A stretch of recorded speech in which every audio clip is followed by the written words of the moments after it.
The tragic death of Valeria Afanador, a 10-year-old girl with Down syndrome, has captured national attention in Colombia, sparking widespread outrage, skepticism, and calls for justice. Valeria disappeared from her school, Gimnasio Campestre, in Cajicá, Cundinamarca, on August 12, 2025 during a school day. Her body was discovered 18 days later, on August 29, 2025, in the Río Frío, approximately 300 meters from the school premises. The official forensic report from Medicina Legal concluded that she died by drowning on the day of her disappearance, with no evident signs of physical violence or abuse. However, this conclusion has been met with significant doubt from her family, legal representatives and the public, who point to inconsistencies in the search efforts, school protocols, and investigative procedures. This critique examines what has been accomplished in the investigation, what appears to have been omitted or inadequately addressed, and whether and how the probe should proceed, with a particular emphasis on the role of family members.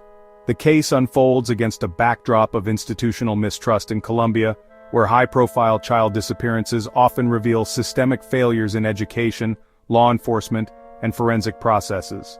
Drawing from available reports, the investigation has involved multiple agencies including the Fiscalía General de la Nación, Medicina Legal, local police, and rescue teams. Yet the narrative is riddled with gaps that suggest negligence, potential cover-ups, or at minimum, investigative oversights. This analysis aims to dissect these elements critically, highlighting strengths, weaknesses, and paths forward. The response to Valeria's disappearance was swift in some respects, reflecting standard protocols for missing children cases in Colombia. Immediately following her reported absence around midday on August 12, school authorities notified her family and initiated internal searches. By evening, local authorities were involved, escalating to a multi-agency operation. Search and rescue efforts. Over the 18-day period, extensive searches were conducted along the Río Frío and surrounding areas. This included ground patrols, drone surveillance, and canine units.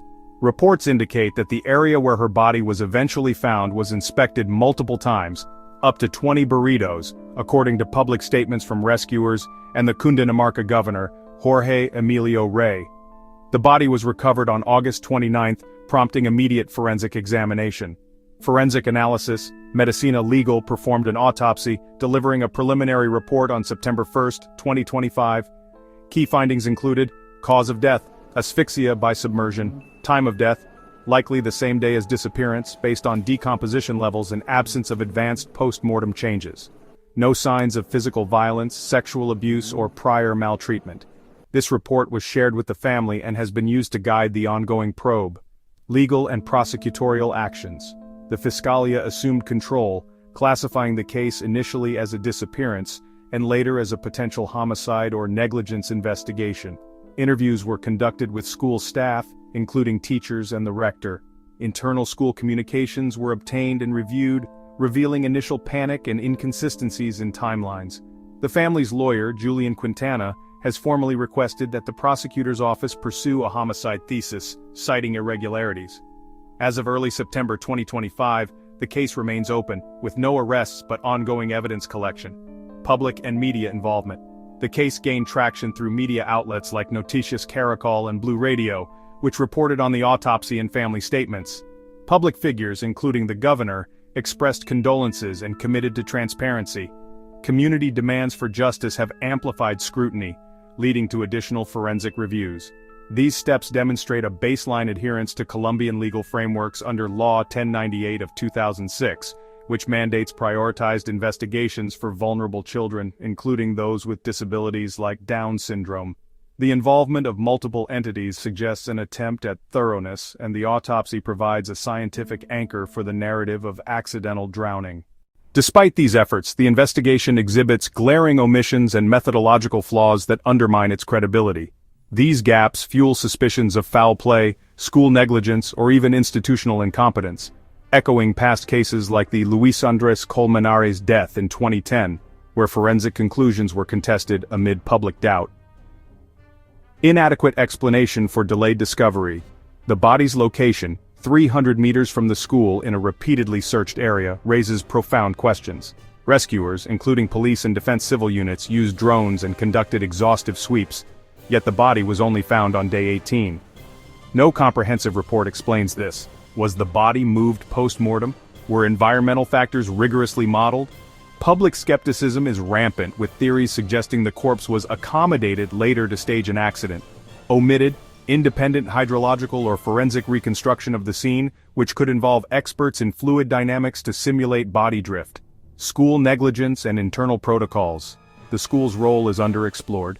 Valeria, as a student with special needs, required enhanced supervision, yet she vanished during school hours.